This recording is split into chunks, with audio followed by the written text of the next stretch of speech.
qu'on est la meilleure tribune du championnat. Mais oui, je veux dire qu'on est la meilleure tribune du championnat. Messieurs, tout le monde s'est enflammé mardi avec la fameuse vente du TFC, la bombasso de partout.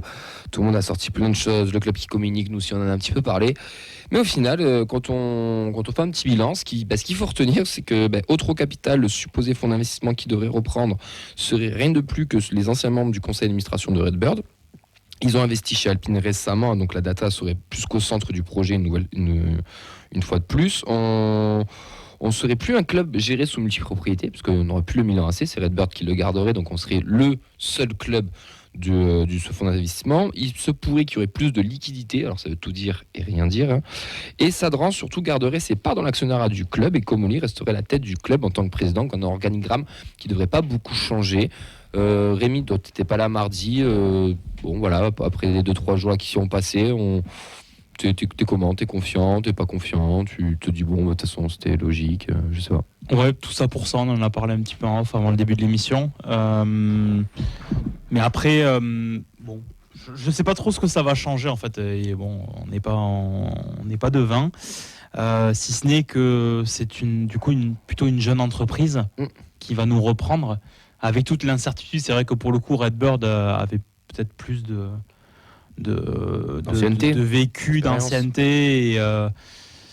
Mais bon, après, les hommes vont changer indirectement. On verra un peu ce que ça va donner sur la direction du club. Mais bon, rien de plus, rien de particulier. Voilà, ça me fait ni chaud ni froid en fait finalement. Sacha, tu veux rajouter quelque chose ou pas? Non, pas spécialement. On avait déjà dit que tant qu'on n'avait pas les infos, ça servait à rien de paniquer pour rien. Au final, on se rend compte que il y aurait peut-être pas tant de choses que ça qui vont changer. Donc, ça va pas nous déboussoler sans plus que ça. Et en plus, tu as dit tout le monde s'est enflammé.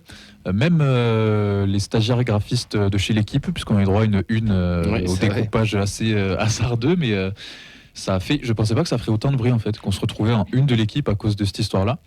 Et au final, surtout tout le monde qu'on est dit un que peu sur des rumeurs en plus. Oui, c'est ça, c'est des rumeurs et tout le monde dit à peu près les mêmes choses sans trop aller dans le détail non plus. Donc on attend et puis c'est en détente quoi. Ça va pas empêcher de dormir. Et le communiqué du club, il est logique, il est normal puisqu'il y a une clause de confidentialité qui leur oblige aussi à faire ce genre de communiqué parce que rien n'est officiel.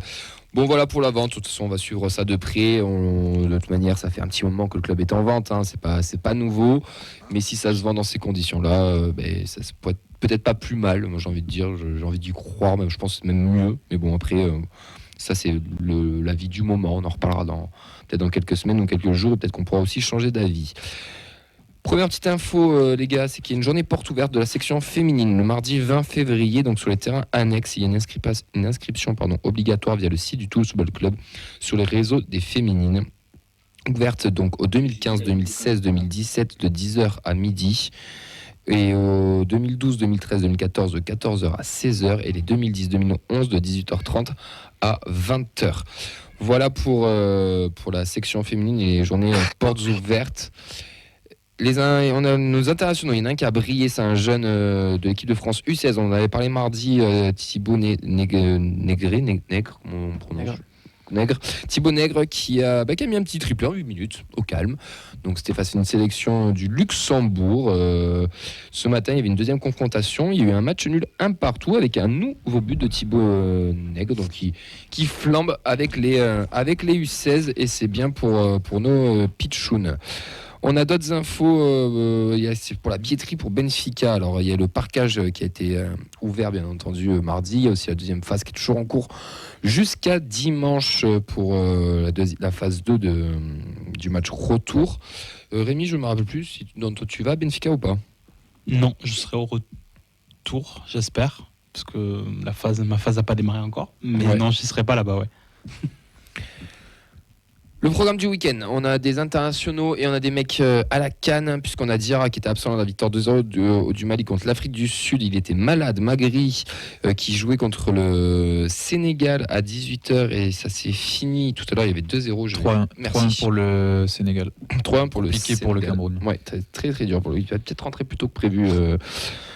Franck Magri. Mais Logan Costa, lui, il risque d'aller un peu plus loin. On va pas le voir de sitôt parce que le Cap-Vert a gagné 3-0 face au Mozambique.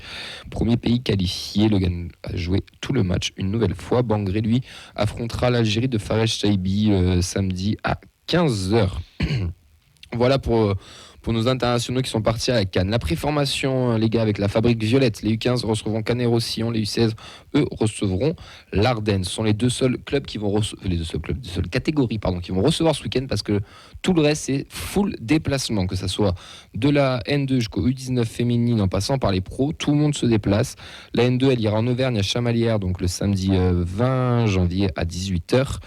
Les U19, eux, se déplaceront à Nice dimanche 21 à 11h. Là, d'ailleurs, pour les 19, la Gambardella, ont tiré le PFC. Pas facile d'aller là-bas. Ce sera le dimanche 4 février. Ils vont essayer de se qualifier pour les 8e. Nous, on est 11e de la poule D. Eux, ils sont 5e de la poule B. J'ai une question. Le tarification gratuite du PFC, ça marche sur la Gambardella aussi, tu penses ? Peut-être. Parce que ça vaut peut-être le coup d'aller voir si... Je suis pas sûr que tu payes des matchs de U19 nationaux. Je crois que c'est censé être gratos. Ouais. Alors après, moi, je suis pas sûr qu'il joue à Charletti en plus. Hein. Oui, mais le PFC, c'est le club qui fait ça, si tu veux. Ouais, mais les U19, ouais. Peut-être faciliter le... Je suis pas sûr que tu puisses payer pour des 19 nationaux. Après, je dis ça, et l'année dernière, à Colomiers, est-ce qu'on avait payé quand j'étais allé voir Colomiers le TEF ? Je sais plus. Je sais plus, donc peut-être que si, je sais pas. Honnêtement, ça je pour sais dire pas. que Paris FC, c'est pas un tirage facile, mais il y a quand même... il y a beaucoup de supporters toulousains qui sont par là-bas, donc c'est l'occasion d'aller voir aussi les pitchouns. Exactement, ouais, exactement. Les U17, eux, ils iront faire un petit derby, un petit déplacement court, parce que ce sera Balma, samedi 14h, s'il y en a qui veulent aller voir les 17 sur les terrains municipaux de Balma. La D3 féminine, comme nous l'a dit le coach mardi, elle se déplacera chez les dernières à Mérignac-Arlac, donc c'est ce dimanche à 13h. En espérant enchaîner sur une victoire et récupérer le plus de points. La R1, elle, se déplacera à Sussargues dimanche à 16h. Les 19 féminines, elles se déplaceront chez Girondines de Bordeaux dimanche à 13h. Vous pouvez bien sûr retrouver tout le programme sur nos réseaux, donc la feuille de match sur Insta, sur le Twitter, sur le Facebook, et vous aurez tous les résultats lundi, et vous en aurez même en cours lors du match face au Danube. On va passer au journal du Mercato. Vous avez été scandaleux. Vous avez volé la montée. Messieurs, on a une nouvelle recrue, ça y est, c'est vraiment officiel puisque Babika vient de signer avec une annonce assez originale du club qui lui a fait regarder la fameuse vente. Rémi, je sais que tu n'as pas apprécié. Mais non, mais en fait, je trouve qu'il y avait zéro travail en fait dans cette communication. Ils nous avaient habitués à mieux. En fait, ça, ils l'ont fait en 5 minutes. Je trouve que dans la scénarisation, il n'y avait aucun travail en fait. Mais bon, ça, c'est une réflexion que on s'est faite, mais. Ouais, voilà, c'est rigolo. Mais, c'est du deuxième degré. Oui, mais il n'y a aucun effort qui a été fait. Et il y a des mecs qui sont payés pour ça, mince. Ouais, c'est simple, efficace. On demande pas un Oscar pour chaque annonce non plus, tu vois. Oui, mais c'était l'actu du moment. Bon, ouais, je trouve ça drôle. C'est un petit sourire, tu vois. Ça fait sourire. Ouais, je trouvais qu'ils avaient été un peu feignants quand même. Voilà. Rémi, il attaque la com cash, quoi. Un peu feignant, ouais. Non, bah, moi je trouve ça rigolo. On aurait pu faire la même, tu vois. Ouais, non, mais nous on n'a pas de budget, oui, donc je peux le comprendre. Oui. Non, mais c'est dans ce sens-là, dans le sens de la vanne, quoi. Mais c'est bon, je trouve ça rigolo. Du coup, nouvel ailier qui signe au TFC Xavi Babika, international gabonais de 23 ans, où il évolue la première partie à l'Aris Limassol, champion de Chypre. D'ailleurs, à l'Aris Limassol, messieurs, il y a notre ancien pitchoun Steve Yago. Il a disputé les phases de l'Europa League avec 3 buts inscrits en 5 matchs, un contre le Sparta de Birmancevic, un contre les Rangers et un lors du match retour qui permet de faire match nul aussi contre les Rangers. En championnat, il a marqué 1 but et livré 5 passes d'ess en 13 matchs, dont 10 titularisations. Il a manqué 7 matchs cette saison, 4 pour une blessure musculaire, dernier où il est resté sur le banc en raison de son départ à Toulouse, et 2 pour des raisons inconnues. La saison dernière, il a disputé 35 matchs pour 8 buts et 8 passes décisives. Il est décrit comme l'un des meilleurs joueurs du championnat chypriote. Il portera le numéro 80. On remercie d'ailleurs toulouse.info pour nous avoir permis de reprendre ces informations. On en a parlé un peu mardi, ça vous fait saliver un peu Babika, ou bon, ça sent la Flemings bis? Non, on va pas commencer à souhaiter aux joueurs d'avoir la même trajectoire de carrière que Flemings, mais En fait, c'est sûr que c'est comme à chaque fois, en fait, quand c'est des joueurs qu'on connaît pas, on a beau nous dire tout ce qu'on veut, on a beau chercher toutes les informations qu'on veut, on pourra pas savoir tant qu'on les a pas vus en action. Maintenant, je trouve que ce qui, là, pour lui, c'est que il arrive dans un contexte de mercato hivernal, mais il a quand même la bonne opportunité, s'il est prêt pour se mettre directement dans le bain. On a Dalinga qui va être suspendu devant. On a Magri qui est pas là. Enfin, on a pas mal d'absents en attaque. On se demande qui est-ce qui va jouer. Et surtout, on a un match de coupe contre un club qui, ça sera pas si facile que ça, mais c'est censé être plus abordable pour nous. Et donc, autant pour Yann Bo que pour lui, c'est un match où tu peux démarrer, te mettre en jambe et essayer de t'exprimer un petit peu plus. Tu seras forcément moins contraint que face à un gros de Ligue 1 comme ça va arriver dans les prochains jours. Tu penses qu'il peut être titu dès dimanche ou juste rentrer en jeu? Peut-être pas titu, mais au moins une mi-temps. Moi, je trouvais ça logique pour lui. Ouais. Rémi? Je pense qu'il sera titulaire d'ailleurs derrière contre Lens, comme on disait avant le début de l'émission, c'est qu'il y a un poste de numéro 9 à prendre. Il n'y a que lui qui aurait les aptitudes. Sur le recrutement, grâce à ce merveilleux exposé que tu as fait en introduction, c'est pas moi, c'est tous pour info. j'ai envie d'être rassuré. J'ai envie d'être rassuré parce que il a quand même fait une très bonne première partie de saison. Donc en termes de dynamique, on peut que souhaiter que c'est un joueur qui arrive. Vous savez, souvent le mercato d'hiver, on prend souvent des joueurs qui, enfin pas nous forcément, mais qui sont pas bien dans leur club ou qui parfent pas. Et là, c'est pas son cas. Donc, je lui souhaite de démarrer contre Lens avec un petit but à la 90e minute qui nous fasse lever dans nos sièges du stadium. Enfin, certains sont déjà debout pendant tout le match, mais en tout cas, qui nous fasse nous enthousiasmer. Parlant de mec debout, Fred, ça t'inspire quoi, Babika? Babika, en fait, ce qui inspire pas grand-chose, c'est le club d'où il vient. Parce que tu prends le même joueur, on te dit, il vient de Dortmund ou il vient du PSV Eindhoven, ou, tu vois. C'est 10 millions de plus. Non, mais tu vois, ça inspire un peu plus, entre guillemets, confiance, quoi. Là, c'est un joueur qu'on connaît pas. Bo qui vient de Bruges, typiquement, c'est un peu le même profil en termes statistiques quand on voit la feuille de stats. Et je suis d'accord avec toi, tu vois, il y a du Stade de Bruges, championnat belge, ça peut être pas mal. Alors Ouais, bon, c'est ça ça. trouve, Mais après, il a des stats qui n'ont pas l'air dégueulasses. À voir, quoi. Mais c'est typiquement le genre de joueur qu'on a toujours recruté un peu. Des inconnus. Merci. Les Invaders qui reviennent. Ouais. Ils sont partout. Oui, donc après, pour le côté sportif, ça serait bien qu'ils jouent dimanche, puisque c'est quand même des joueurs qui sont dans le rythme, qui ont suivi la prépa dans leur club. Lui, il est titulaire, donc je vois pas pourquoi il pourrait pas postuler pour une place de titulaire ou au moins une entrée sur au moins 40-45 minutes, quoi. En tout cas, c'est un joueur j'ai l'impression que c'est aussi un joueur de différence. Et on se posait la question sur ce qu'on allait cibler sur ce mercato d'hiver. Force est de constater qu'on a recruté 2 joueurs vraiment offensifs, avec vraiment cet objectif-là de trouver une solution à notre manque d'efficacité dans le dernier tiers, on va dire, du terrain.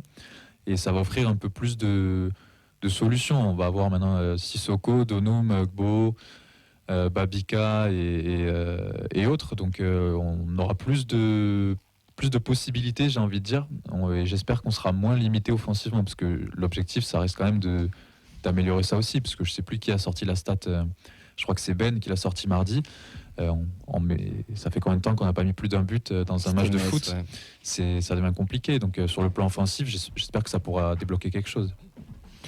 Pour vous, le mercato il est fini ou si on recrute un nouveau joueur, on ne pourra pas l'inscrire sur la fameuse liste européenne de Ligue Europa, parce que Spearing prend une place aussi. Mais est-ce pour vous, il vous manque encore quelqu'un? Est-ce qu'on doit aller chercher encore des joueurs ou c'est bon, on s'arrête là? Il manque quelqu'un, oui. Je pense qu'effectivement, on aurait pu aller chercher un milieu de terrain supplémentaire ou même derrière en prévision peut-être de l'année prochaine ou de la fin de saison. Après, aller vendre le projet à un joueur qui ne pourra pas faire le match d'Europa League À part un jeune joueur ou non, c'est impossible. C'est impossible. Donc je pense que le mercato est terminé. Moi, je pense que c'est terminé aussi. La contrainte de l'Europa League, pour moi, ça clôt le débat de toute façon. Et moi, là où j'aurais plus voulu un renfort, c'était derrière. Donc, soit en latéral droit, parce qu'on a vu que c'était compliqué, soit dans l'axe. Mais je le redis, quand on voit le niveau de forme de Maouissa, s'il n'y a pas de blessure, je ne me fais pas de soucis sur cet aspect-là. Donc, pour moi, le mercato est terminé. Non, pour moi, non. Il n'est pas terminé parce qu'il y a encore des places à prendre, derrière notamment. Donc, pour moi, jusqu'à la fin, jusqu'à la date butoir, je pense qu'on peut choper quelqu'un, quoi. Peut-être, pardon, pas vas-y. Non, vas-y. En prévision, c'est peut-être du mercato estival, comme on avait commencé un petit peu à faire avec des Soiseaux, avec des Sirops. Ouais, aussi, ouais. Après, l'excuse de l'Europa League, je pense pas que ça joue forcément. Au pire, t'enlèves Kamenzi, puis c'est pas grave. Mais tu peux pas. Non, tu peux Oui, pas. c'est vrai, La c'est réglementation, vrai, c'est 3 nouveaux joueurs. Après, quel que soit le plus 1 moins 1, c'est 3 nouveaux joueurs, tu les as déjà. Après, tu peux lui vendre que justement, il y a peut-être un projet, un nouveau projet en cours. Pour revenir un peu sur la vente, tu peux lui vendre qu'il y a un potentiel parcours en coupe. Tu peux lui vendre qu'on peut éventuellement descendre en Ligue 2. Ça, t'es pas forcément obligé d'en parler, quoi. Mais oui, mais bon. Non, mais je pense que oui, un jeune joueur peut venir. Un joueur en difficulté dans un club, pourquoi pas. Après, on sait toujours comment ça se passe, le mercato d'hiver. Jusqu'au dernier jour, tu peux avoir la bonne opportunité qui se débloque d'un instant à l'autre. À Moulich, par exemple, l'opportunité qu'il fallait saisir. Bonne ou pas, mais l'opportunité qui se débloque et tu fonces dessus. Mais je pense que dans l'idée, sur les plans qui sont établis, le mercato, je pense qu'il est terminé. Mais voilà, faut jamais dire jamais avec ce club. Après, il y a des effets dominos, quoi. Tu es sur un joueur qui attend un départ, il part, ça libère une place, tu vois. Enfin, c'est plein de petites subtilités comme ça, quoi. Tu peux ajouter quelque chose, Rémi, avant qu'on enchaîne? Non, j'étais en train de me rappeler qu'à Moulich, c'est un contrat jusqu'en 2025. Toute la dépression subie, soudaine dans ton regard. Et non, après, c'est pas parce qu'un joueur libère une place que tu peux l'inscrire en Europa League. Hein. C'est ça que tu parlais. Non, je disais qu'on était peut-être sur des joueurs. Et voilà, on attend peut-être des départs chez nous. Voilà, et en prévision, moi je pense que ça sera une arrivée donc en prévision de l'année prochaine. Ok. Je suis pas sûr qu'il y aura des départs quand même. Hein. Encore. Par des contrats libres, peut-être pas, ouais. Après, on peut avoir des blessés à la canne, tu vois, donc dans l'urgence, il faut qu'on recrute. Tu vois, alors, blessure, attention, c'est différent. Oui, parce que tu peux se passer plein de choses. Tu peux mettre un joker, je crois. Oui. Non Donc, ouais, tout à fait, blessure, c'est différent. Grosse blessure. S'il y a grosse blessure dans une équipe internationale, nationale, Mais tout ça pour dire que le mercato, non, il n'est pas forcément terminé, quoi.